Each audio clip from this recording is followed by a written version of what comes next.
नमो भगवते तस्मै कृष्णायाद्भुतकर्मणे रूप नाम विभेदेन जगत कीर्तियो यतः सच्चिदानन्दरूपाय विश्वभूतपत्यादि हेतवे तापत्रय विनाशाय श्रीकृष्णाय वयं नुमः।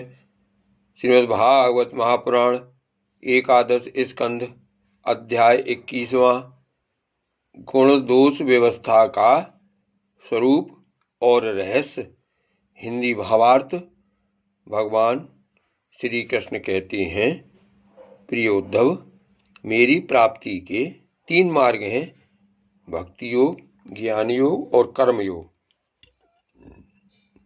जो इन्हें छोड़कर चंचल इंद्रियों के द्वारा क्षुद्र भोग भोगते रहते हैं, वे बार बार जन्म मृत्यु रूप संसार के चक्कर में भटकते रहते हैं।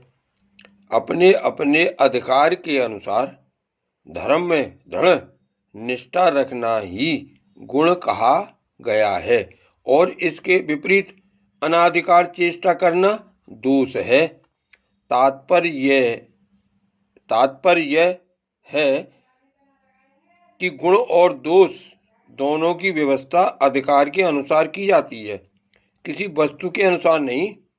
वस्तुओं के समान होने पर भी शुद्धि अशुद्धि, गुण दोष और शुभ अशुभ आदि का जो विधान किया जाता है, उसका अभिप्राय यह है कि पदार्थ का ठीक ठीक निरीक्षण परीक्षण हो सके और उनमें संदेह उत्पन्न करके कि यह योग्य है कि अयोग्य, स्वाभाविक प्रवृत्ति को नियंत्रित संकुचित किया जा सके, उनके द्वारा धर्म संपादन कर सके, समाज का व्यवहार ठीक ठीक चला सके और अपने व्यक्तिगत जीवन के निर्वाह में भी सुविधा हो। इससे यह लाभ भी है कि मनुष्य अपनी वासना मूलक सहज प्रवृत्तियों के द्वारा इनके जाल में न फंसकर शास्त्रानुसार अपने जीवन को नियंत्रित और मन को वशीभूत कर लेता है।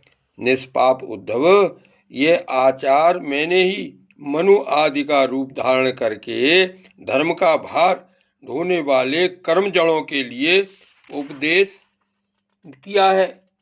पृथ्वी, जल, तेज, वायु, आकाश, ये पंचभूत ही ब्रह्मा से लेकर पर्वत वृक्ष पर्यंत सभी प्राणियों के शरीरों के मूल कारण हैं। इस तरह वे सब शरीर की दृष्टि से तो समान है ही, सबका आत्मा भी एक ही है। प्रिय उद्धव, यद्यपि सबके शरीरों के पंचभूत समान हैं, फिर भी वेदों ने इनके वर्णाश्रम आदि अलग अलग नाम और रूप इसलिए बना दिए हैं कि ये अपनी वासना मूलक प्रवृत्तियों को संकुचित करके नियंत्रित करके धर्म, अर्थ, काम, मोक्ष, इन चारों पुरुषार्थों को सिद्ध कर सकें। साधु श्रेष्ठ, देश काल फल निमित्त अधिकारी और धान्य आदि वस्तुओं के गुण दोषों का विधान भी मेरे द्वारा इसीलिए किया गया है कि कर्मों में लोगों की उच्छृंखल प्रवृत्ति न हो, मर्यादा का भंग न होने पावे। देशों में वह देश अपवित्र है जिसमें कृष्ण सार मृग न हो और जिसके निवासी ब्राह्मण भक्त न हो। कृष्ण सार मृग के होने पर भी केवल उन प्रदेशों को छोड़कर जहाँ संत पुरुष रहते हैं, कीकट देश अपवित्र ही है। संस्कार रहित और ऊसर आदि स्थान भी अपवित्र ही होते हैं।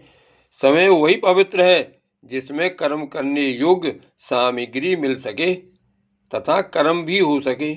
जिसमें कर्म करने की सामग्री न मिले, आगुंतक दोषों से अथवा स्वाभाविक दोष के कारण जिसमें कर्म ही न हो सके, वह समय अशुद्ध है।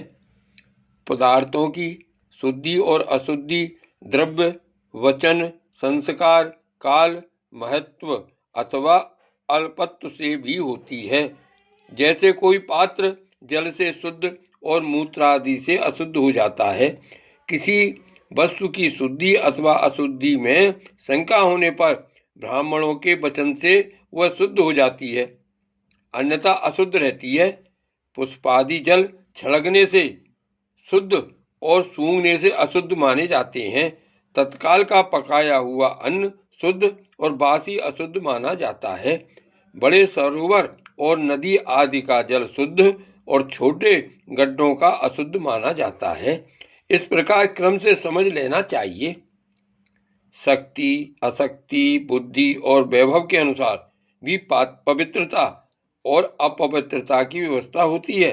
उसमें भी स्थान और उपयोग करने वाले की आयु का विचार करते हुए ही अशुद्ध वस्तुओं के व्यवहार का दोष ठीक तरह से आंका जाता है।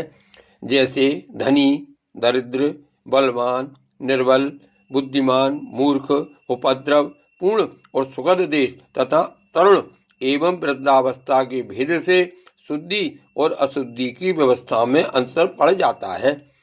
अनाज, लकड़ी, हाथी दांत आदि हड्डी, सूत, मधु, नमक, तेल, घी आदि रस, सोना, पारा आदि तेजस पदार्थ, चाम और घड़ा आदि मिट्टी के बने पदार्थ समय पर अपने आप हवा लगने से, आग में जलाने से, मिट्टी लगाने से अथवा जल में धोने से शुद्ध हो जाते हैं।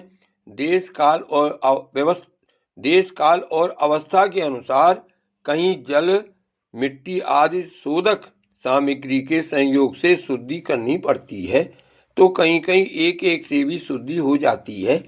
यदि किसी वस्तु में कोई अशुद्ध पदार्थ लग गया हो तो छीलने से या मिट्टी आदि मलने से जब उस पदार्थ की गंध और लेप न रहे और वह वस्तु अपने पूर्व रूप में आ जाए तब उसको शुद्ध समझना चाहिए। स्नान, दान, तपस्या, वय, सामर्थ्य, संस्कार, कर्म और मेरे स्मरण से चित्त की शुद्धि होती है।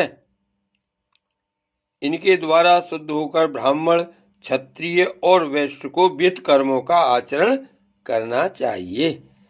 गुरुमुख से सुनकर भली बात हृदयंगम कर लेने से मंत्र की और मुझे समर्पित कर देने से कर्म की शुद्धि होती है।